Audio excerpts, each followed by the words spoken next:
বাংলাদেশে এখনো নিরাপত্তা আসে নাই। যারা বলে বাংলাদেশ দ্বিতীয় স্বাধীনতা অর্জন করেছে, আমি 1 বছর আগে বলেছিলাম দ্বিতীয় স্বাধীনতা আসে নাই, বরং স্বাধীনতা কেমন করে আনতে হবে সেই রাস্তাটা একটু ক্লিয়ার হয়েছে। আন্দোলন যদি থেমে যায় তাহলে যিনি বলেছিলেন চট করে ঢুকে পড়ব, উনি চট করে ফট করে ঢুকবেন। মানেন আর না মানেন, কারণ দাদাদের ষড়যন্ত্র থেমে নাই, দাদাদের ষড়যন্ত্র থেমে নাই। আলেম ওলামা ঐক্যবদ্ধ হতে হবে। জঙ্গলে যদি বাঘ থাকে, বাঘের ভয়ে অন্যান্য প্রাণী, হরিণ, খরগোশ, কচ্ছপ, অন্যান্য প্রাণীগুলো এরা সব এক থাকে যে বাঘের বিরুদ্ধে লড়াই করতে হবে। যখন যদি বাঘ নেই, এবার হরিণরা বলতেছে আমি হব রাজা, শিয়াল কয় না আমি হব রাজা, এ কয় না আমি হব রাজা, এদের মধ্যে গোলমাল করি, জঙ্গলে পশু শেষ। বলেন ঠিক না বেটি? আমাদের দেশে এরকম একটা অবস্থা হচ্ছে না? হচ্ছে না? ফ্যাসিস্ট পালানোর পরে ভাইয়ে ভাইয়ে গলা ধরে আন্দোলন করলাম, এখন আর একসাথে চাও খায় না। চা খাইতে বসলি কয় না তোমার সাথে খাওয়া যাবে না, তুমি তো এইসব এর ভোট। ঠিক না বে ঠিক? এই ভ্রাতৃত্ব যদি নষ্ট হয় তাহলে বাংলাদেশ আবার সেই জায়গায় ফিরে যাবে। আল্লামা সাঈদী যেটা বলেছিলেন যে আমি বাংলাদেশের ভাগ্য আকাশে উত্তর গগনে কালো মেঘ দেখতে পাচ্ছি, যদি সফলভাবে আমি ঝড়ের পূর্বাভাস লক্ষ্য করছি, যদি সফলভাবে মোকাবেলা করতে না পারেন তাহলে এমন গাঢ় কালো অমাবস্যার অন্ধকার রাত আসবে যার সুবহে সাদিক হওয়া সম্ভব। এবং সেটা বাস্তবে পরিণত হয়েছিল। দীর্ঘ 16টি বছর পার হয়ে গেছে এই জগদ্দল পাথর সরাতে গিয়ে প্রায় 2000 ভাইয়েরা, ছাত্র জনতা, নিষ্পাপ শিশুরা, তরুণ বৃদ্ধ বনিতা শহীদ হয়েছে। আমার নারীরা রক্ত দিয়েছে, ছাত্র ছাত্রীরা রক্ত দিয়েছে, তারপরে পাথরটা সরানো গিয়েছে। যদি এবার আপনারা এই ঐক্যটা বিনষ্ট করেন আর এবার যদি কোনো কায়দায় ফ্যাসিস্ট ঢুকতে পারে তাহলে 16 বছর নয় 32 বছরে বাংলাদেশে সকাল আসবে না, আসবে না, আসবে না। বলেন ঠিক কিনা?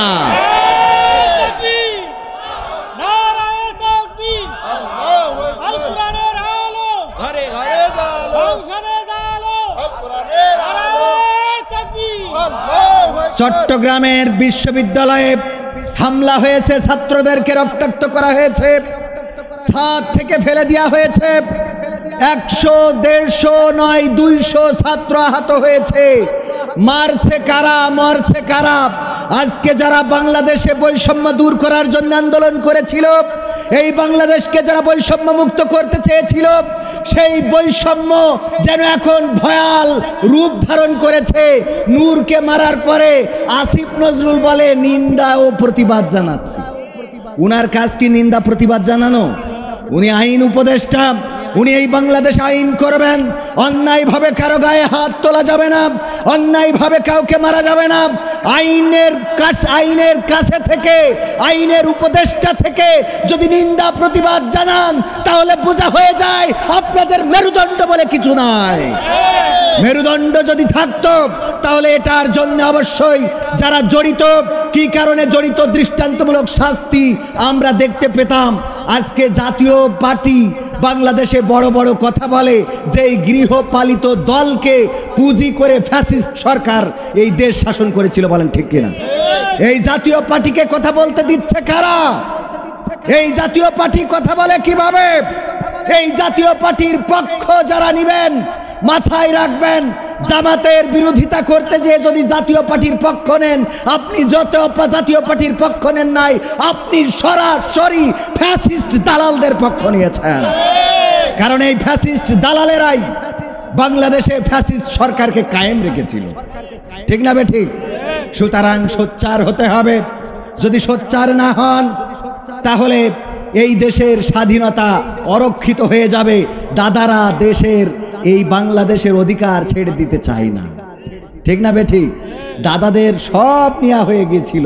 দাদারা দেখেন কতটা ভালোবাসে আমাদের দেশকে, যে আমাদের দেশের উন্নয়নে যার সবচেয়ে বেশি ভূমিকা তারাইও নিয়ে চলে গেছে। ঠিক না বে ঠিক? গেছে না যায় নাই? এমপিরা সব কোথায় গেল, মন্ত্রীরা সব কোথায় গেল, কোথায় কাদের কাকা? তাদের ছাড়া দেশটা এখন লাগে ফাঁকা ফাঁকা। ঠিক না বে ঠিক? পালাবে না যাই না তবু দেখা, পালাবে না যাই না তবু দেখা, তাদের সারা দেশটা এখন লাগে ফাঁকা ফাঁকা, ওদের সারা দেশটা এখন লাগে ফাঁকা। আইন মন্ত্রী আটকে গেল আইনেরই ফাঁকে, দাড়ি ছাড়া দরবেশের ভণ্ড ভণ্ড লাগে। আইন মন্ত্রী আটকে গেল আইনেরই ফাঁকে, দাড়ি ছাড়া দরবেশের ভণ্ড ভণ্ড লাগে। শুনছি কত নেতা নেত্রী খাইতেছে ভাই ডান্ডা, বিচারপতি কালামানিকের ফাটিয়েছিল আন্ডা। পলকেরও ঝলক গেল, পলকেরও ঝলক গেল থামিয়ে নেটের চাকা, তাদের সারা দেশটা এখন লাগে ফাঁকা ফাঁকা, ওদের সারা দেশটা এখন লাগে ফাঁকা। কই গেল সেই সংসদেতে মমতাজের গান, কোথায় গেল হজরত বলা স্বামী মুসলমান? ঠিক না বে ঠিক? কই গেল সেই সংসদেতে মমতাজের গান, কোথায় গেল হজরত বলা স্বামী মুসলমান?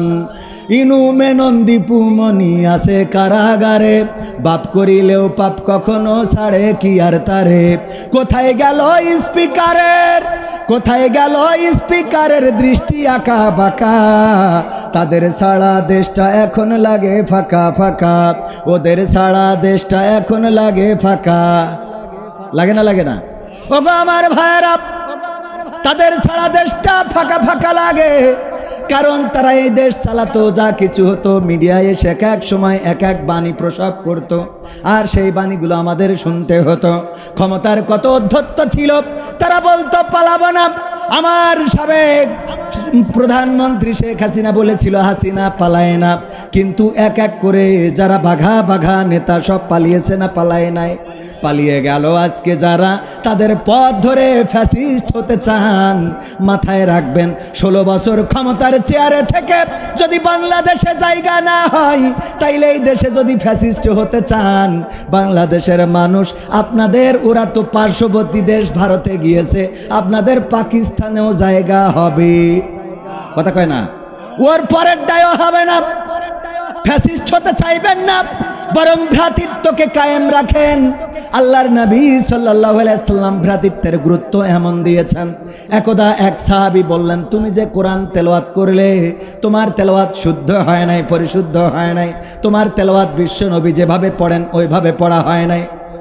তিনি বললেন, আমি পড়েছি, শুদ্ধ হয়েছে, আমার কনফিডেন্স আছে, আত্মবিশ্বাস আছে, আমি পড়েছি, পরিশুদ্ধ হয়েছে। অপর সাহাবী বললেন, বিশ্ব নবীকে আমি এমন করে পড়তে শুনি নাই। বলল, তাইলে চলো নবী সাল্লাল্লাহু আলাইহি সাল্লামের কাছে যাই, যে সেখানে আমরা বিচার দাখিল করব, আমরা সেখানে যে আমাদের বিচারটা দেব, আল্লাহর নবী আমাদের যে রায়টা দিবেন সেটা আমরা মেনে নেব। আল্লাহর নবীর কাছে গেল, যাওয়ার পরে সাহাবী বললেন, ওগো বিশ্ব নবী, উনি কোরআনের যেই অংশটুকু তেলাওয়াত করেছে, ওই অংশটুকু আমি তেলাওয়াত শুনে আমার মনে হয়েছে আপনার মতো তেলাওয়াত হয় নাই, আমি মনে করেছি উনার তেলাওয়াতটা ভুল হয়েছে। আল্লাহর নবী বললেন, ঠিক আছে পড়ো, তুমি আগে শুনে নি। উনি পড়লেন। আল্লাহর নবী বললেন, যিনি সহি দাবি করেছো তোমারটাও তুমি পড়ো। তিনিও পড়লেন। আল্লাহর নবী সাল্লাল্লাহু আলাইহি সাল্লাম বললেন, ওগো সাহাবীরা, বুখারী শরীফের হাদিস থেকে বলছি, আল্লাহর নবী বললেন, ওগো আমার সাহাবীরা শুনে নাও, তোমরা দুইজন তেলাওয়াত করেছো, তোমাদের দুইজনেরই তেলাওয়াত পরিশুদ্ধ হয়েছে। দুইজনের তেলাওয়াত পড়া যদিও ব্যতিক্রম ছিল, কিন্তু দুইজনেরই শুদ্ধ হয়েছে। আমি তোমাদের বলে দিই, শুনে নাও, তোমরা ভাইয়ে ভাইয়ে দ্বন্দ্ব করো না, মত পার্থক্য করো না, বিতর্ক করো না, কারণ তোমাদের আগের জাতিগণ, তোমাদের আগের নবীর উম্মত যারা ছিল, তারা এভাবেই ভাইয়ে ভাইয়ে দ্বন্দ্ব করে বিতর্ক করে নিজেরা নিজেদেরকেই ধ্বংস করে ফেলেছি।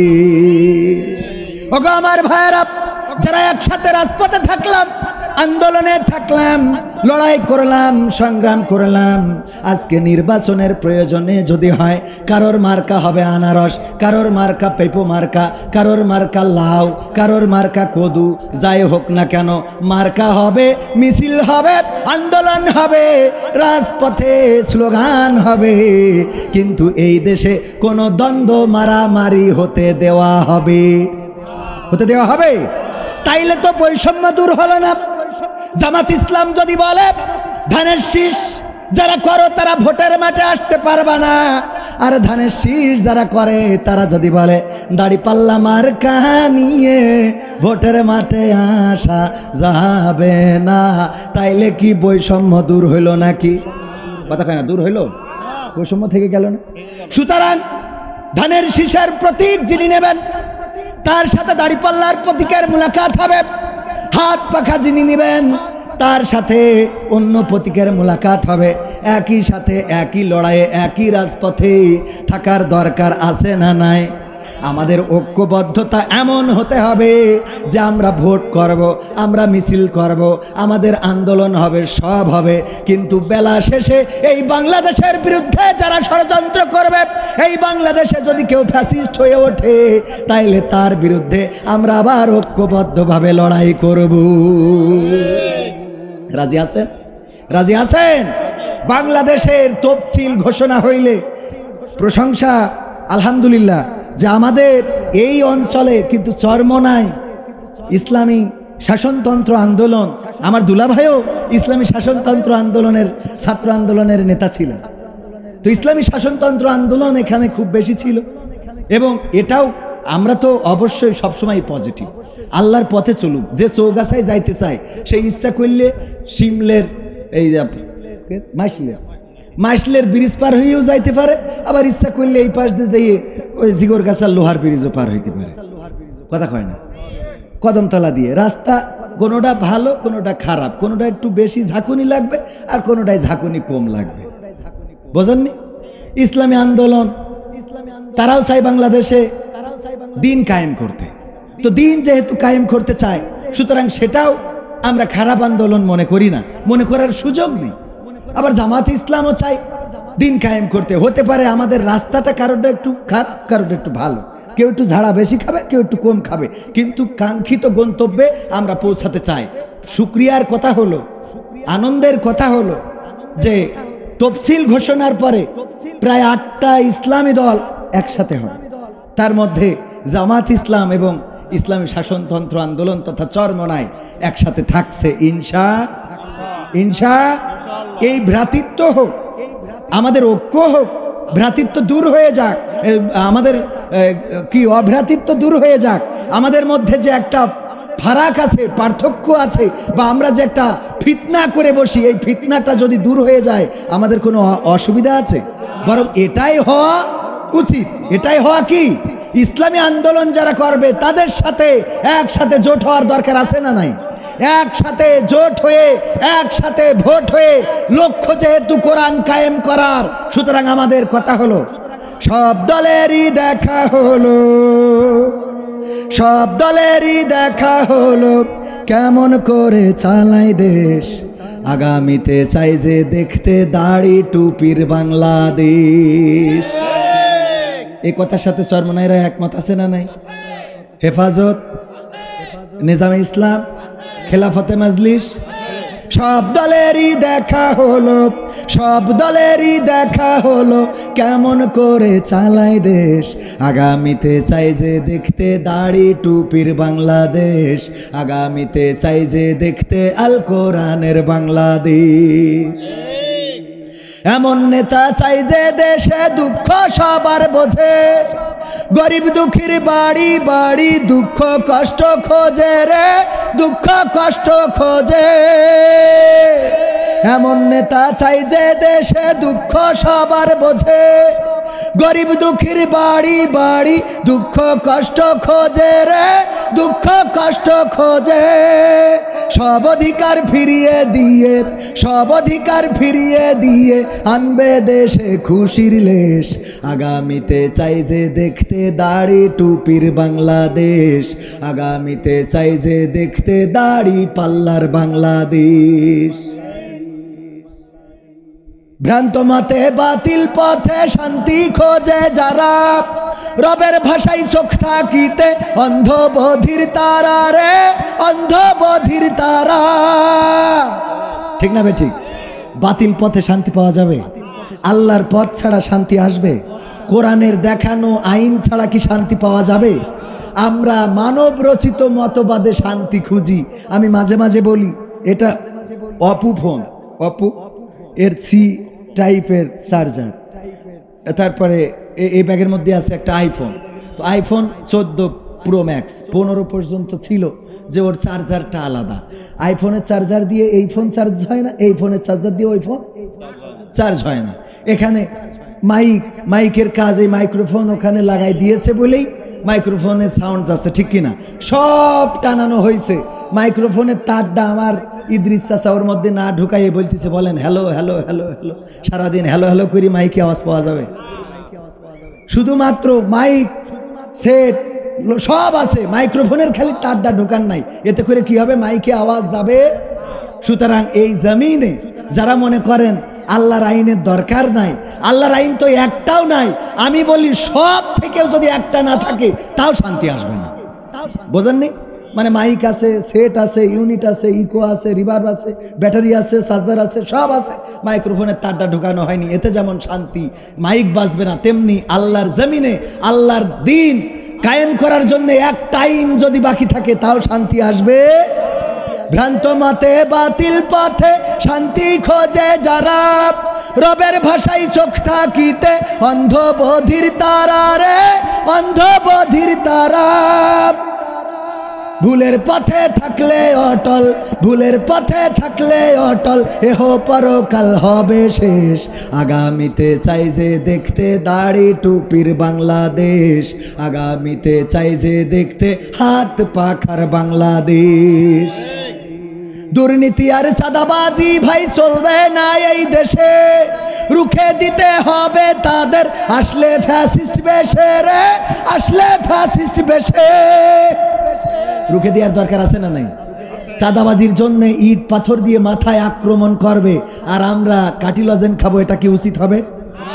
আজকেও সারসায় আমাদের মনিরামপুরে চাঁদাবাজি করাকে কেন্দ্র করে চাঁদা দেয় নাই, সেই কারণে একটি পরিবারের পরে হামলা করে 5 জনকে হাসপাতালে পাঠিয়েছে, তার মধ্যে একজন ইতিমধ্যে ইন্তেকাল করেছে, নিহত হয়েছে, ঢাকায় পাঠানো হয়েছিল।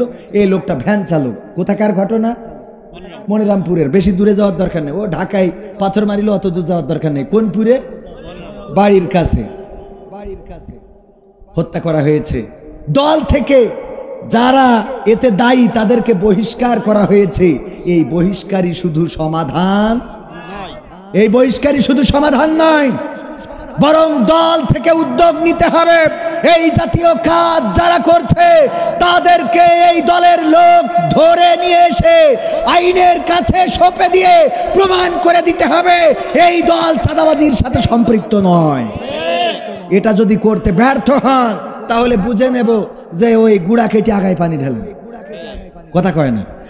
এই যদি করতে ব্যর্থ হন, গুড়া কেটে আগায় পানি ঢালেন, এটা হবে না। একটি বছরে রেপুটেশন অনেক খারাপ করেছেন এমন একটি দল, যেই দলের প্রেসিডেন্ট শহীদ জিয়াউর রহমান, যাকে নিয়ে গর্ব করা যায়। বলেন ঠিক না বেঠিক? সৌদি আরবে যারা হজে গিয়েছেন অথবা জিয়া ট্রিপ, তারা নাম দিয়েছে এটা জিয়ার গাছ। ওগো আমার ভাইয়েরা, যেই জিয়াউর রহমান মক্কায় নিম গাছ লাগিয়ে দিয়েছে, হাজিরা সেখানে যে শান্তি পায়, সেখানে যে নিম গাছের ছায়ায় শান্ত হয়। শুধু তাই নয়, এই বাংলাদেশ একটি মাত্র, একজন মাত্র ভালো প্রেসিডেন্ট পেয়েছিল স্বাধীনতা পরবর্তী সময়ে, তিনি হলেন প্রেসিডেন্ট জিয়াউর রহমান শহীদ, স্বাধীনতার মহান ঘোষক।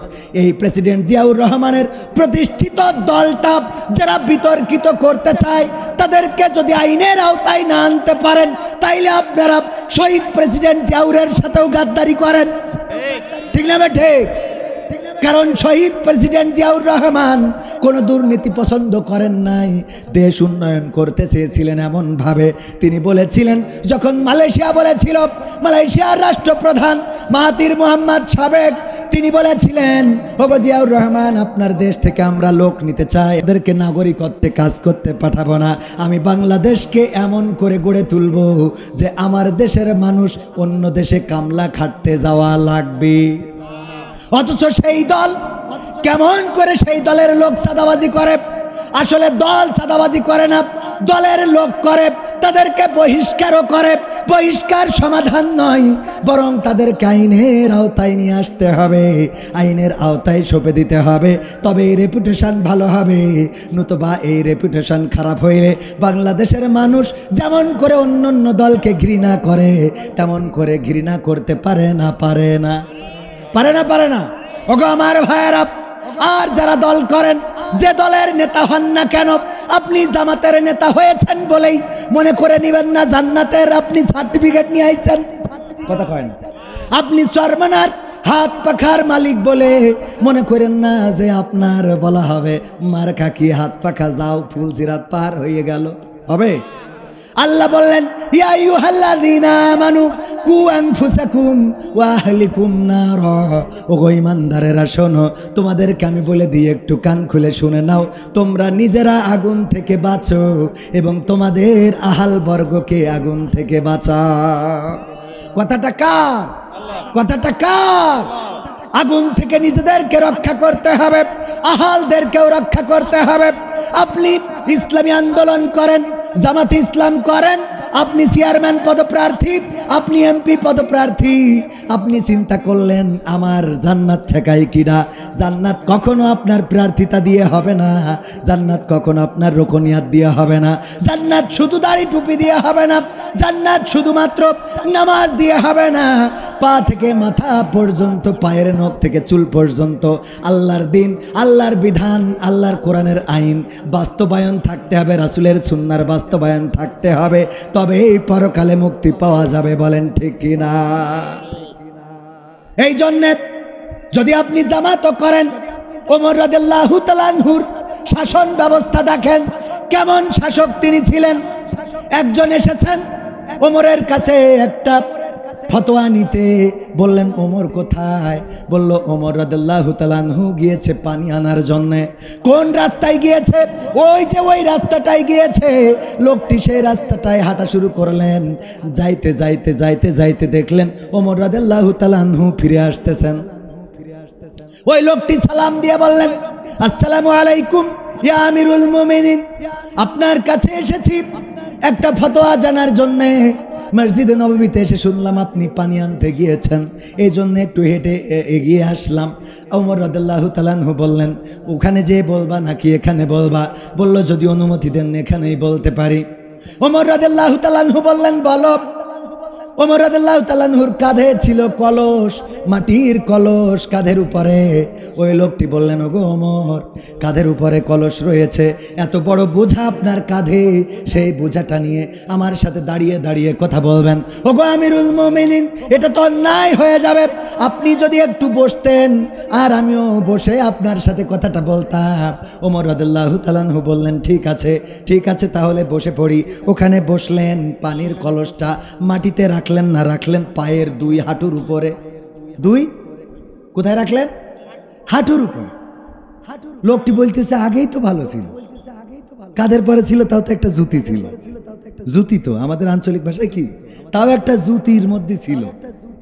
এখন যেটা করলেন এটা তো কষ্ট আরো বেড়ে গেল, এটা কষ্ট আরো বৃদ্ধি পেয়ে গেল, কারণ দুই হাঁটুর উপরে রেখেছেন। যদি পানির কলসটা একটু নামায়ে নিচে রাখতেন, যদি নিচে রেখে দিতেন, তাইলে কষ্টটা কমে যেত। ওমর রাদিয়াল্লাহু তাআলা আনহু বললেন, ওগো আল্লাহর বান্দা, তুমি কি জানো না, তুমি কি বোঝো না, এই যে কলসটা দেখতেছো, আমি কেবল পানি ভরে নিয়ে আসলাম কূপ থেকে, কলসের নিচে এখনো ভিজা রয়েছে। যেই জায়গায় দাঁড়িয়ে কথা বলছি, এই জমিনটা আমার না, এই জায়গার মালিক আমি না, এই জায়গার মালিককে, এই জায়গার মালিক অন্য কোনো ব্যক্তি। আমি যদি আমার এই ভিজা কলসটা এই জায়গায় মাটিতে রাখি, এই কলসের নিচেই মাটি লেগে যাবে। ওই মাটিটা নিয়ে যখন আমার বাড়ি, আমার স্ত্রীর কাছে কলসটা দেবো, রান্নাঘরে এই মাটিটা চলে যাবে। এই মাটির হিসাব আল্লাহ রাব্বুল আলামিন পরকালের ময়দানে বিচারের কাঠগড়ায় দাঁড়িয়ে আল্লাহ বলবেন, ওগো ওমর, তুমি একজনের জমিনের মাটি তোমার কলসের তলায় করে বাড়িতে রান্নাঘরে নিয়ে এসেছিলে, সেটার হিসাব দাও।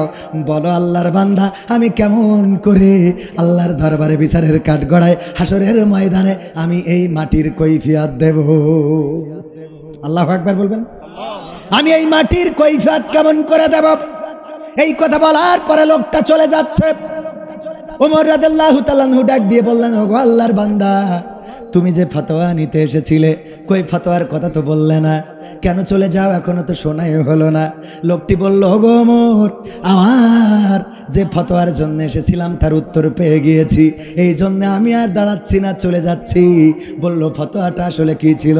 বলল, ওগো আল্লাহর ওগো নবীর খলিফা, আমি একজনের জমিন ফাঁকি দিয়ে নিচ্ছিলাম, সেই জমিন ফাঁকি দিয়ে নিলে আসলে গুনাহ কতটুকু হবে জানার জন্য আপনার কাছে এসেছিলাম। মানে জমিনটা ফাঁকি দিয়ে নিচ্ছিলাম, গুনাহটা কতটুকু হবে। অনেকেই আসে না, ফতোয়া জিজ্ঞেস করে, কয় হুজুর, আমি মাহফিল শুনে যাওয়ার পথে এই যে আপনার রস, খেজুর গাছে রস হয়েছে, তো সেই রস একটা কাজ করে ফেলেছি, রস তো হালাল, আমার ওই পায়খানা লাগিল, তো পায়খানা ফিরে পানি পাইনি, এই জন্য পানি খরচ করা হয়নি, ওই অবস্থায় খেজুর গাছের রস পেড়ে খাইছি, তো এতে কি গুনাহ হবে? কারণ আমি তো পানি খরচ করিনি, এই অবস্থায় রস। ওর ফতোয়াটা দেখেন, ও চুরি করে খেয়েছ তো অসুবিধা নেই, পরের গাছের তা ঝেড়ি খেয়েছ তাও অসুবিধা নেই, ও না শুইছে খেয়ে ফেলিস, এর জন্য কি লাগবে? গুনাহ হবে কিনা? আমাদের ছোট ছোট ফতোয়া নিয়ে মুরগি জবাই করেছে, তা পশ্চিম দিকে ভিত্তি মনে ছিল না, এই নিয়ে ফতোয়া আছে না নাই? ছোট বিষয়, তুচ্ছ বিষয় নিয়ে ফতোয়া, এবং সেগুলো নিয়ে মারামারি, মাথা ফাটাফাটি, এইগুলো করা যাবে? বড় বড় বিষয় হয়ে যাচ্ছে। আজ নারীদেরকে পর্দায় রাখা সম্ভব হচ্ছে না, আবার পর্দায় যারা থাকছে তারাও ঘরে থাকছে না, কথা কয় না। আপনাদের তো চৌগাছায় প্রায় হানি ট্র্যাপ ধরা খাচ্ছে। এই চৌগাছায়, আমি এই যে চৌগাছা নিউজ বলে একটা নিউজ পোর্টাল আছে, এটাই প্রায় দেখি, ছবি তুলে দেয় যে হানি ট্র্যাপ, মানে ওরা মধুর কি কারসাজি করে, বলে হ্যাঁ হাই মইদুল ভাই কেমন আছে, হ্যাঁ আপনাকে না খুব ভালো লাগে, দেখে হ্যাঁ ঠিক আছে, তো ভালো লাগলি কনে আসবো, বটতলে আসার পরে আরেকজন ধরে, বুঝতে পারিছেন কিনা? এরা কি ট্র্যাপ বলে? হানি ট্র্যাপ। কত কায়দায় করে খাচ্ছে। আর মাঝে মাঝে নিউজ দেখি, মাঝে মাঝে মনে হয় আল্লাহ বাংলাদেশে জন্মগ্রহণ করাইজ মিলে বেশি গিস। ওই যে কালকে আর টিভির একটা নিউজ দেখলাম, যে ওই যে অজ্ঞান পার্টির লোক, ওরা আবার ওই যে পানি খাওয়াই অজ্ঞান করে, ও নিজে খেয়ে অজ্ঞান হয়ে পড়ে, সহ্য না করি পারা যায়, নিজে অজ্ঞান করবে কি, ওর পানি ঠিসে লেগে ওটা খেয়েতে নিজে অজ্ঞান হয়ে বসে, তাহলে ও মানুষের অজ্ঞান করবে কি? কি অবস্থা দেশের। আল্লাহ এই দেশকে হেফাজত করুন, বলেন আমিন। ওগো আমার ভাইয়েরা, তাইলে নেতা হলে কার মতো নেতা হতে হবে? ওমর রাদিয়াল্লাহু তাআলা আনহুর মতো নেতা যদি হতে না পারেন, আপনি জামাতের হন, চরমনায়ের হন, হেফাজতের হন, খেলাফতে মাজলিসের হন, যদি ওমরের নীতিতে চলতে না পারেন, তাইলে আপনি আল্লাহর নবীর গড়া নেতা নয়, আপনি ওই ডাস্টবিনের তৈরি করা নেতাতে পরিণত হবেন, বলেন ঠিক কিনা? আল্লাহর নবী এমন নেতা তৈরি করেছিলেন, শুধুমাত্র মাটি নয়, আল্লাহর নবীর খলিফা ওমর রাদিয়াল্লাহু তাআলা আনহু কুফায় গেলেন। ঘটনা সবাই জানেন। যখন কুফায় যাচ্ছেন, আধা পথ যাওয়ার পরে যেই লোকটা, যেই দাস বা যেই কর্মচারী ওই রশিটা টেনে নিয়ে যাচ্ছিল উটের, আধা পথ যাওয়ার পরে, অর্ধেক রাস্তা যাওয়ার পরে ওমর রাদিয়াল্লাহু তাআলা আনহু উট থেকে নামলেন আর বললেন, ওগো আমার দাস, ওগো আমার গোলাম, ওগো আমার কর্মচারী, ওগো আল্লাহর বান্দা, শিগগিরই করে তুমি উপরে উঠে যাও, এবার আমি রশি টানবো আর তুমি উপরে বসে থাকবা। লোকটি বলল, কিভাবে সম্ভব? আমি তো আপনার কর্মচারী। ওমর রাদিয়াল্লাহু তাআলা আনহু বললেন, এটাই আল্লাহর নিয়ম, আল্লাহর জমিনে সব বান্দা আল্লাহর চোখে সমান, সুতরাং তুমি অর্ধেক পথ রশি টেনেছো, এবার অর্ধেক পথ আমি টানবো। যখন ওমর রাদিয়াল্লাহু তাআলা আনহু টেনে নিয়ে কুফায় পৌঁছে গেলেন, পৌঁছে যাওয়ার পরে সবাই তাড়াতাড়ি করে আসলো, এসে ওই উটের উপরে থাকা লোকটিকে রিসিভ করতে চাইলো। ওই লোকটি বলল, দেখো আমারে রিসিভ করো না, কারণ আমি ওমরের গোলাম, আমি ওমরের কর্মচারী। যেই লোকটা রশি টানছে ওই লোকটাই হলো তোমাদের আকাঙ্ক্ষিত নেতা, তোমাদের প্রধান বক্তা ওমর রাদিয়াল্লাহু তাআলা আনহু। আল্লাহু আকবার বলবেন না? কেমন নেতা? কুফাবাসী বুঝে ফেলল যে কেমন নেতা না হলে নিজে তার কাজের লোককে, তার কর্মচারীকে উটের পিঠে চড়িয়ে রশি ধরে টেনে নিয়ে এসেছে। ওগো আমার ভাইয়েরা, এমন নেতা হওয়ার যদি সিদ্ধান্ত নিতে পারেন, তাইলে যারা মনে করেন আমরা দাড়িপাল্লার পক্ষের লোক, আমরা হাত পাখার পক্ষের লোক, যারা মনে করেন তাদেরকে বলতে চাই দাড়িপাল্লা হাত পাখা অন্য কোনো মার্কা নয়, কোরআনের মার্কা যারাই নিবে, আল্লাহর নবীর পথের পথিক যারাই হবে, আমরা তাদের সাথে আসি না নাই? কথা কয় না, আসি না নাই? কোরআনের পথের পথিক যারা হবে। এজন্য আমার এক ভাই একটা গান লিখেছে, আমি সেটা শোনাবো একটু। আর 20 মিনিট কষ্ট হবে, আর 20 মিনিট, এর মধ্যে মুনাজাত সহ আমরা শেষ করবো ইনশাআল্লাহ। আমার একজন ভাই লিখেছে, হ্যাঁ আর মাত্র 20 মিনিট ইনশাআল্লাহ। সব তো চলে গেছে, এখন আমার একা আপনাদের সামাল দিতে হচ্ছে, একটু কষ্ট হয়েই যাচ্ছে, কি করব।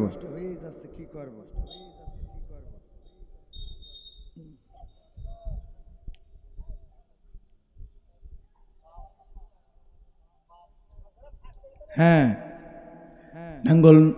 নাঙ্গল নৌকা সব দেখা শেষ, নাঙ্গল নৌকা সব দেখা শেষ, দেখা হয়েছে ধানের শেষ, এবার না হয় ভালোবাসা দাড়ি পাল্লায় ভোটটা দিস।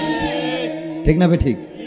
নাঙ্গল নৌকা সব দেখা শেষ, নাঙ্গল নৌকা সব দেখা শেষ, দেখা হয়েছে ধানের শীষ, দেখা হয়েছে ধানের শীষ, এবার না হয় ভালোবাসা দাড়ি পাল্লায় ভোটটা দিস, এবার না হয় ভালোবাসা দাড়ি পাল্লায় ভোটটা দিস।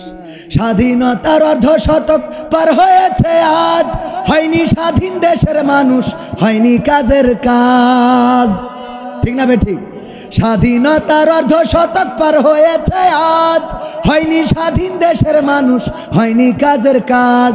নেতার কথায় যাস না গুইলা, নেতার কথায় যাস না গুইলা, নীতি দেখা পক্ষ নিস, এবার না হয় ভালোবাসা দাড়ি পাল্লায় ভোটটা দিস, এবার না হয় ভালোবাসা দাড়ি পাল্লায় ভোটটা দিস।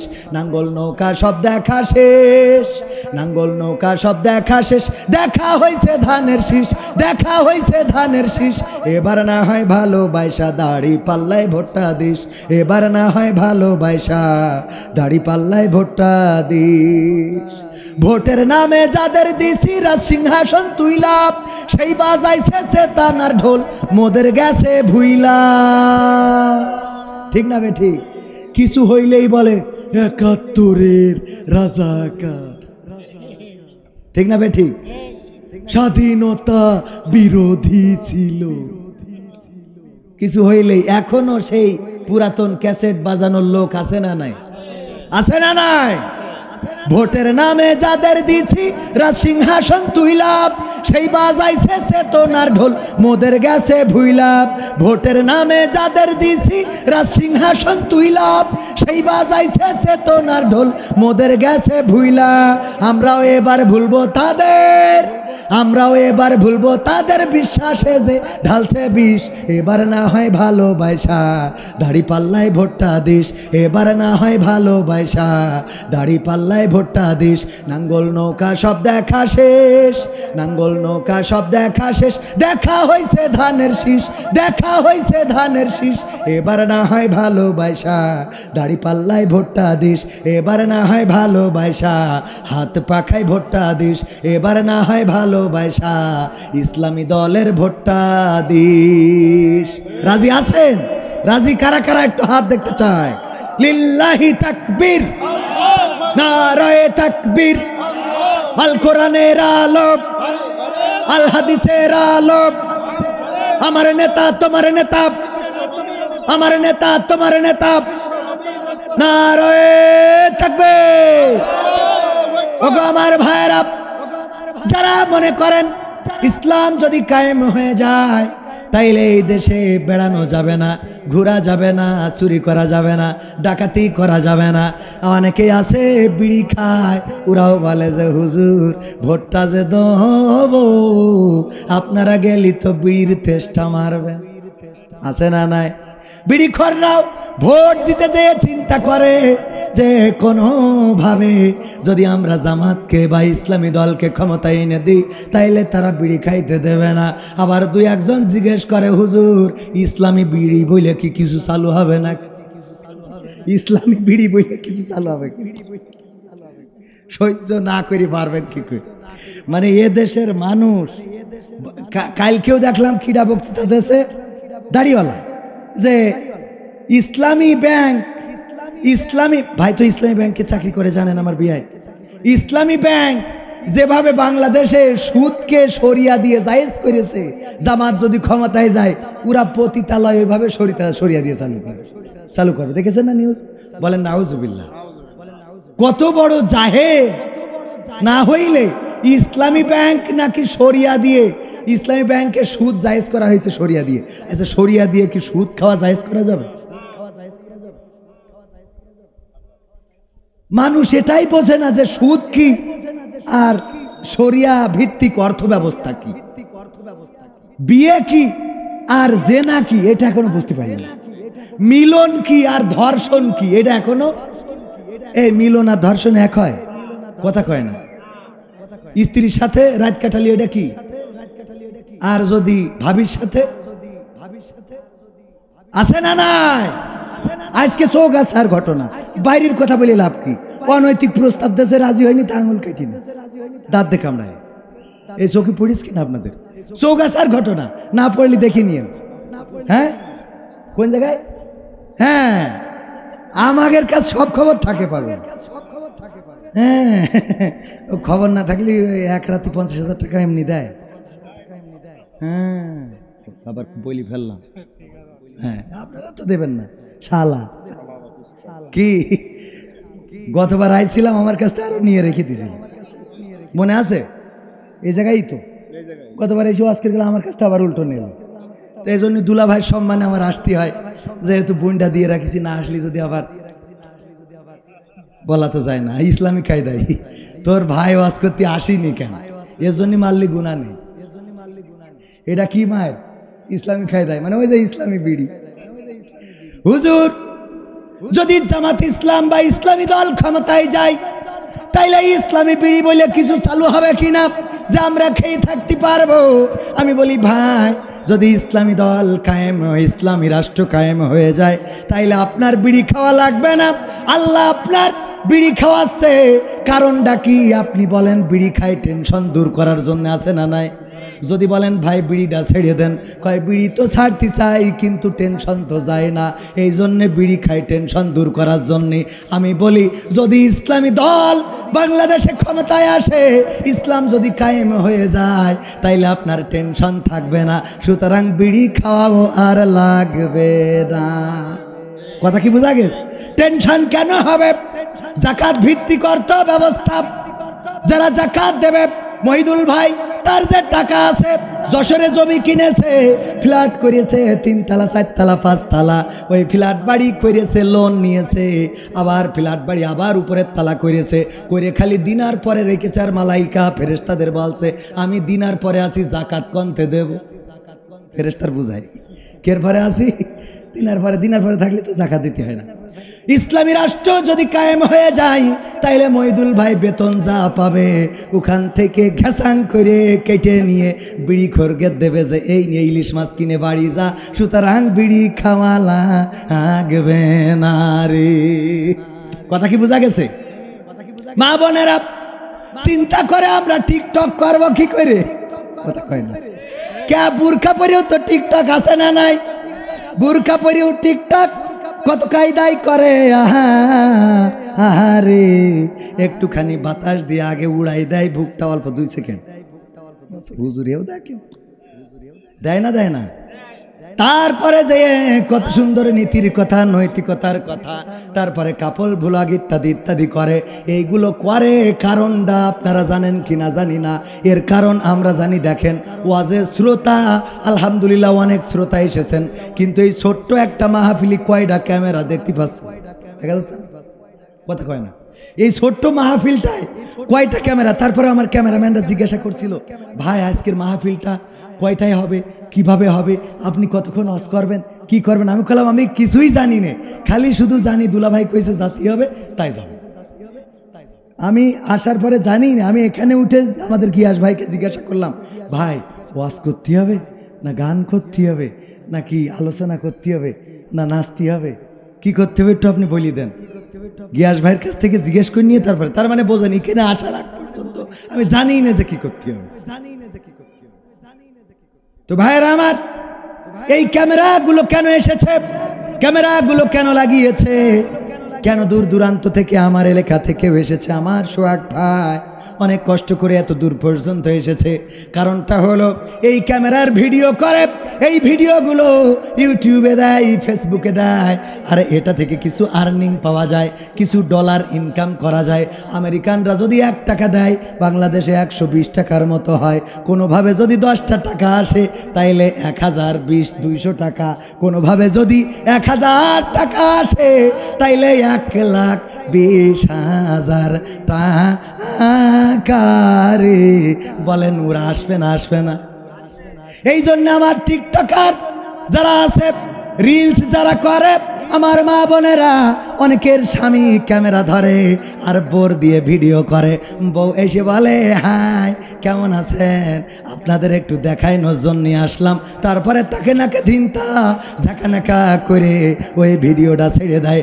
স্বামী ভিডিও করে আর স্বামী ক্যামেরা ধরে, আর স্ত্রী ক্যামেরার সামনে তাকে নাকে ধিনতা করে।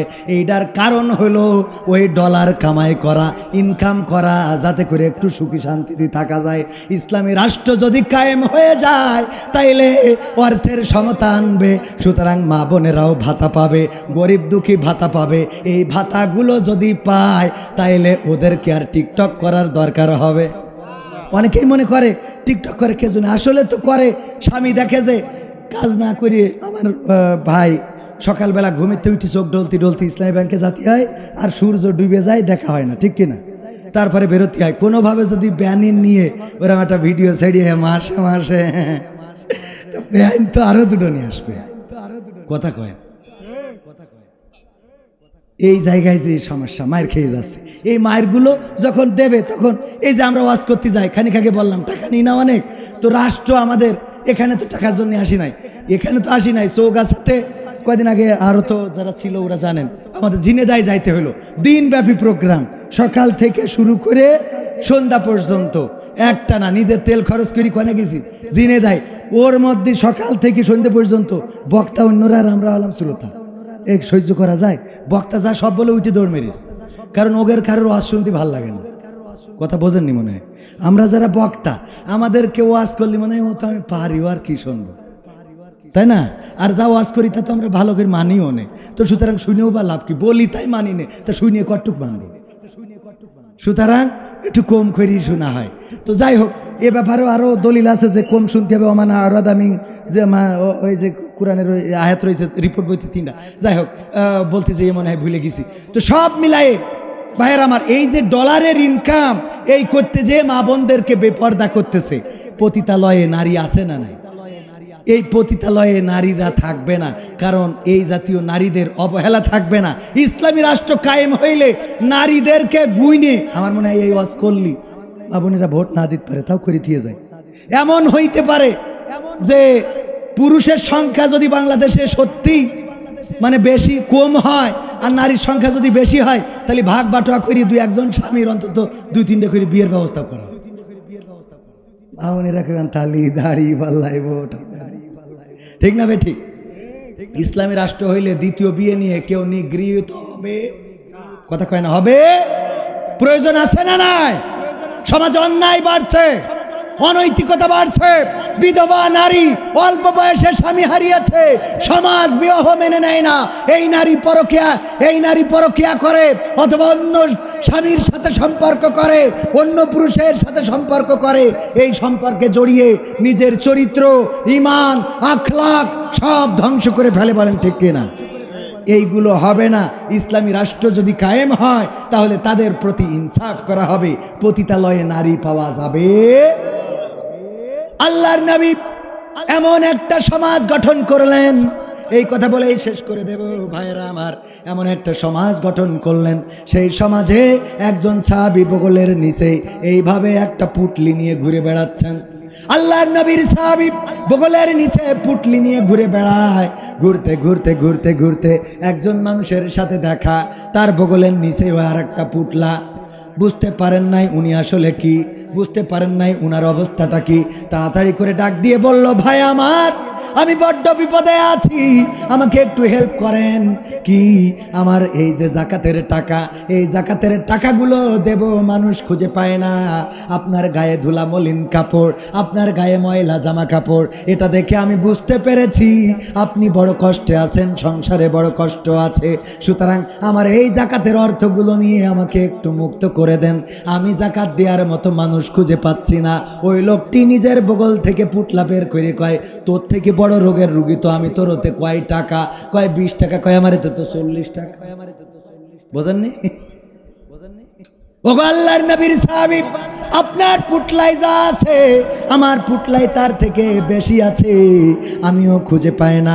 এমন মানুষ, এমন সমাজ, এমন রাষ্ট্র আল্লাহর নবী গঠন করেছিলেন। চাষ করছেন আল্লাহর নবীরা, যুগে যুগে এসে এমন সমাজ গঠন করেছেন। জমি কিনেছেন মহিদুল বিয়ার কাছ থেকে, জমি কিনেছেন ভাইজানের নাম কি? ইমদাদুল ভাই জমি কিনেছেন আমার মহিদুল বিয়ার কাছ থেকে। চাষ করতেছে, চাষ করতে যেয়ে ওই জমির মধ্যে পেয়েছে একটা সোনার হাড়া, পেয়েছে এক টুপলা বা কোনোভাবে গচ্ছিত স্বর্ণ মুদ্রা। এইগুলো পাওয়ার পরে তাড়াতাড়ি করে নাঙল জোয়াল গরু সব ফেলে রেখে দৌড়তেছে মহিদুল বিয়ার কাছে। এসি বলছে, নাও তোমার মাটির মধ্যে টাকা তুলতে মনে ছিল না। বুঝতে পারিছেন কি? এই যে তোমার স্বর্ণ মুদ্রা নাঙল ষষ্ঠী ফালে বেঁধেছে, নাও। আমার মহিদুল ভাই বলতেছে, আমি এই জমিতে স্বর্ণ মুদ্রা রাখি নাই, আমার না এটা, আমি এটা নেব না। পরকালের ময়দানে আল্লাহ বিচারের কাঠগড়ায় দাঁড় করাবে, আমার হিসাব দিতে হবে। সুতরাং এইটা আমি নেব না, নেব না, নেব না। উনি বলতেছে আমি নেব না, ইনি বলতেছে আমি যখন জমিন কিনেছি তখন শুধু জমিনের মাটি কিনেছি, ওই মাটির মধ্যে এমন গচ্ছিত সোনা অথবা এই মুদ্রাগুলো তো আমি কিনি নাই, সুতরাং এইটা আমিও নেব না। এখন কি করা যায়? চলো হাকিমের কাছে যায়। হাকিমের দরবারে চলে গেল। যাওয়ার পরে বলল, উনার কাছ থেকে জমিন কিনেছি, সেই জমিনে চাষ করতে যেয়ে এই অর্থগুলো পেয়েছি, মুদ্রাগুলো পেয়েছি। আমি তো এই মুদ্রার মালিক নই, জমিন আমি কিনেছি, কিন্তু মুদ্রাগুলো তো আমি কিনি নাই। যখন তাকে বলা হলো তোমার বক্তব্য কি, সে বলল, জমিন যখন বিক্রি করে দিয়েছি, ওর মধ্যে সোনা থাক আর হীরা থাক সব ওই লোকের কাছে বেচে দিয়েছি, সুতরাং ওই স্বর্ণ মুদ্রা আমিও নেয়া, আমি নিয়ে পরকালের ময়দানে আমি আল্লাহর বিচারের কাঠগড়ায় দাঁড়াতে রাজি নই। আল্লাহু আকবার বলবেন না?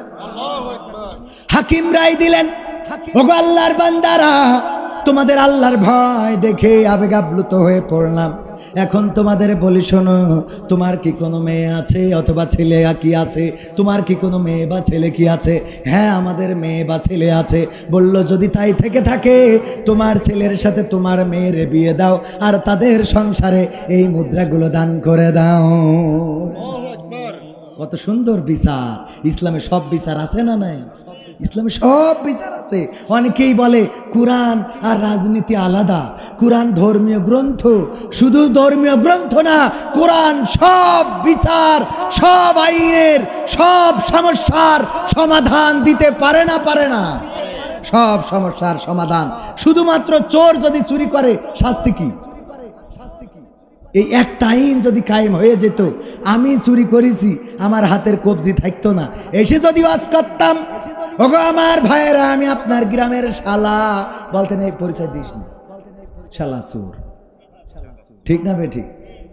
হাতের কবজি যেহেতু নাই, সুতরাং চোর ছিলাম, প্রমাণ হয়ে গেছে। তোমার কথা শুনবো না, শুনবো না। আমাদের গিয়াসউদ্দিন ভাই চেয়ারম্যান পদপ্রার্থী, যদি অতীতে কোনো চোরের রেকর্ড থাকতো চুরি করার, কলার খান্দি চুরি করেছে, কচু চুরি করেছে, কিংবা ত্রাণের মাল মেরে খেয়েছে, হাতের কবজি কাটা থাকতো, এসে যদি বলতো জনগণ আমার, আপনারা বলতেন আমরা তোমার না। ঠিক না বেঠে? এই জন্য আল্লাহর আইন যদি একটা কায়েম হয়ে যায়, তাইলে জনগণের সম্পদের সুষম বন্টন হবে। আজও দেখলাম গরিবের মাল নেতার গুদাম ঘরে, পেপারের নিউজ, পত্রিকার খবর আছে না নাই? এইগুলো আল্লাহ হেফাজত করবেন যদি সমাজে ইসলামী রাষ্ট্র কায়েম হয়। সুতরাং সেই ইসলামী রাষ্ট্র কায়েম করার জন্যে আমরা ঐক্যবদ্ধ থাকার দরকার আছে না নাই? সমাধান হলো যারা অন্যান্য দলের আছেন তাদেরকে বলতে চাই, এটা যেহেতু স্পেশালি জামাতের প্রোগ্রাম, সুতরাং স্পেশালি জামাতের পক্ষে বলা উচিত। কিন্তু শুধু জামাতের পক্ষে বললে হক আদায় হবে না, সব দলের বলতে চাই, ওমরের মতো নেতা যদি হওয়ার মানসিকতা অর্জন করেন, যদি ওমর বিন আব্দুল আজিজের মতো নেতা হওয়ার মানসিকতা অর্জন করেন, যদি আল্লাহর রাসূলের দেখানো পথে চলার মানসিকতা অর্জন করেন, যদি আল্লাহর জমিনে আল্লাহর দ্বীন কায়েম করার মানসিকতা নিয়ে আসতে পারেন এবং সেই অনুযায়ী যদি ভূমিকা রাখতে পারেন, মার্কা যাই হোক আমাদের ভোট তাদের হোক। কথা কয় না? মার্কা যাই হোক আমি তাদের লোক। কথা কি বোঝা গেছে? অনেকেই বলে আমরা নৌকার লোক, আমরা ধানের শীষের লোক, আমরা দাড়ি পাল্লার লোক। আমি ওটা বলতে চাই না। আমি বলতে চাই এই বাংলার জমিনে যারা কোরআন কায়েম করতে চাইবে, এই বাংলার জমিনে যারা আল্লাহর রাসূলের আনিত বিধান কায়েম করে দিতে চাইবে, এই বাংলার জমিনে যারা দিন প্রতিষ্ঠিত করতে চাইবে, তারা যে যাই হোক আমি তাদের লোক। ঠিক না বে ঠিক? সুতরাং আমরা আপনাদের কারো শত্রু নই, আমরা সবাই একে অপরের বন্ধু হয়ে কাজ করতে চাই। আপনার হিজলি বাজারে মুদিখানার দোকান অনেক আছে না নাই? গরুর গোশত একটা বাজারে 5 জন 7 জন বিক্রি করে না করে না? একজন গরু কুপায় বিক্রি করে, তার গোশ তাড়াতাড়ি বিক্রি হয়ে যাচ্ছে বলে ওই কষাই নিয়ে যেতে অমনি আরেকজনের ঘাড়ে ধরেছে কখনো? সুতরাং এই জায়গায় যে কয়টা দল আছে ফ্যাসিস্ট ছাড়া এই বাংলাদেশে, তারা তাদের প্রোডাক্টকে সামনে নিয়ে আসেন যে আমরা এইটা করতে চাই। প্রোডাক্ট ভালো হয়ে তাড়াতাড়ি বেচে কিনে আপনারা চেয়ারে বসে থাকবেন। প্রোডাক্ট যদি খারাপ হয় তাহলে বাংলাদেশের মানুষ খাবে না। ঠিক না বে ঠিক? বাংলাদেশের মানুষ সেগুলো বয়কট করবে। সুতরাং আসেন সবাই মিলে আমাদের প্রোডাক্টটাকে ভালো করি। আল্লাহ কবুল করুন, বলেন আমিন। এখনো গজল গাতি হবে? কি গজল বলেন? আপনারা বলেন। হ্যাঁ আমি একটা ভালো দেখে গাই না, এটা গিয়ে শেষ করে দিই। মা বোনেরা এসেছে, মা বোনদের জন্য নসিহা হলো, পর্দার মধ্যে থাকবেন, স্বামীর কথা শুনবেন। আগের মতো যে মিছিল করেন না যে স্বামীর কথা শুনবো না, বৃষ্টি বাদল মানবো না, বর্ষা। হ্যাঁ এই একটা গান আজকে আমি একটু কারেকশন করেছি, এটা গাওয়া উচিত। তোমাকে জাগতে হবে, গাবো? কারণ এই সমাজে এখনো সমস্যা দূর হয় নাই। ঠিক না বে ঠিক? কিন্তু আমার চাচা তেস মেরিতেস নসিব ভালো যে এখন মাহফিলের সময় না, তা না হলে কালকে জোন মাইজ যেত। তোমাকে জাগতে হবে, তোমাকে থাকতে হবে, এ সমাজ ভাঙতে হবে, নতুন সমাজ আনতে হবে। তোমাকে জাগতে হবে। কত দুঃখী রাত্রি কাটায় অনাহারে পথের পরে, এখনো আসেনি সুখ বাংলার প্রতি ঘরে ঘরে। কত দুঃখী রাত্রি কাটায় অনাহারে পথের পরে, এখনো আসেনি সুখ বাংলার প্রতি ঘরে ঘরে। নীরবে নিভৃতে আজ কাঁদছে কত মানবতা, নীরবে নিভৃতে আজ কাঁদছে কত মানবতা। মেনে নেওয়া যায় না আজি তোমার এত নীরবতা। তোমাকে জাগতে হবে, তোমাকে থাকতে হবে, এ সমাজ ভাঙতে হবে, নতুন সমাজ আনতে হবে। কত বন্ধুর সীতা হয় লাঞ্ছিতা হয় পথে ঘাটে, নিরাপদে যাই না চলা পথে কিবা বাজার হাটে। ঠিক না বে ঠিক? কত বন্ধুর সীতা হয় লাঞ্ছিতা হয় পথে ঘাটে, নিরাপদে যাই না চলা পথে কিবা বাজার হাটে। রক্ষ কাজী ভক্ষক হয়ে চলছে কত সাধু বেশে, রক্ষ কাজী ভক্ষক হয়ে চলছে কত সাধু বেশে। তাই তো আসে না সুখ আমার সোনার বাংলাদেশে। তোমাকে জাগতে হবে, তোমাকে থাকতে হবে, এ সমাজ ভাঙতে হবে, নতুন সমাজ আনতে হবে। হলুদ মিডিয়ার প্রকোপে কত মানুষ মরছে ধুকে, সত্য নিউজগুলো টাকার তলে চাপা থাকে। ঠিক না বেঠে? হলুদ মিডিয়ার প্রকোপে কত মানুষ মরছে ধুকে, সত্য নিউজগুলো হ্যালো কলে চাপা থাকে। ক্যামেরার ভিতর দিয়ে সোজা জিনিস উল্টো দেখে, কলমের ভিতর দিয়ে সোজা কথা উল্টে লেখে। আপামর জনসাধারণ খায় যে ধোকা বাঁকে বাঁকে। তোমাকে জাগতে হবে, তোমাকে থাকতে হবে, এ সমাজ ভাঙতে হবে, নতুন সমাজ আনতে হবে। কত আলেম আজকে দেখি যাই কে না যাই টাকা দিয়ে, কেউ বা ব্যবসা করে আল্লাহ তাআলার কালাম নিয়ে, আছে না নাই? কত আলেম আজকে দেখি যাই কে না যাই টাকা দিয়ে, কেউ বা ব্যবসা করে আল্লাহ তাআলার কালাম নিয়ে। তাই তো হকের কথা যায় না শোনা ওদের মুখে, তাই তো হকের কথা যায় না শোনা তাদের মুখে। উপরে কোরআন প্রেমী, বিরোধিতা পিছন দিকে, আছে না নাই? শেখ হাসিনা চলে গেল, অন্যান্য মন্ত্রীরাও চলে গেল, বায়তুল মুকাররমের ইমামও পালাইল। কথা কয় না? তুই মসজিদের ইমাম, তুই পালাবি কেন? কথা কয় না? তাহলে এই জাতীয় আলেম, টাকাখোর, টাকায় বিক্রি হওয়া আলেম আছে না নাই? তোমাকে জাগতে হবে, তোমাকে থাকতে হবে, এ সমাজ ভাঙতে হবে, নতুন সমাজ আনতে হবে। যত সব চাঁদাবাজে চাঁদাবাজি করছে দেখো, এসব দেখে তুমি কেমন করে নীরব থাকো। যত সব চাঁদাবাজে চাঁদাবাজি করছে দেখো, এসব দেখেও তুমি কেমন করে নীরব থাকো। সমাজে চললে সব প্রতিহত করতে হবে, সমাজে চললে সব প্রতিহত করতে হবে, তবেই দেশের মানুষ সোনার দেশে স্বাধীন রবে। তোমাকে জাগতে হবে, তোমাকে থাকতে হবে, এ সমাজ ভাঙতে হবে, নতুন সমাজ আনতে হবে। ইন্ডিয়ান চ্যানেলের জ্বালাই অশান্তি আজ ঘরে ঘরে, ইসলামী চ্যানেলগুলো বাছাই করে বন্ধ করে। দাদারা সব নিয়ে গেছে, বর্ডার বন্ধ করে দিয়েছে, আলু পেঁয়াজ দিতে চায় না, ঠিক না বেঠিক? আলু পেঁয়াজও দিতে চায় না, ভিসাও বন্ধ করে দিয়েছে। কিন্তু দাদার দেশের চ্যানেলগুলো আছে না নাই? সব বন্ধ হয়, কিন্তু সিরিয়াল বন্ধ হয় না, কারণ জানে এইগুলো দেখাইলেই তো আমাদের মা বোনীদের মোটামুটি নেটওয়ার্কের বাইরে নিতে পারবে, ঠিক না বেঠিক? আর মা বোনীরাও এখন আপডেট, ইসলামী টিকটকার। কি টিকটকার? বোরখা পরে পায়ে আবার যে চাকার জুতো, বাবা, হ্যাঁ, সাথে একখান গান লাগাই দেয়, ইসলামী গান। আমার মদিনা যাইতে মনে চাই রে, আমার মদিনা যাইতে মনে চায়। ইসলামী টিকটকার। কি টিকটকার?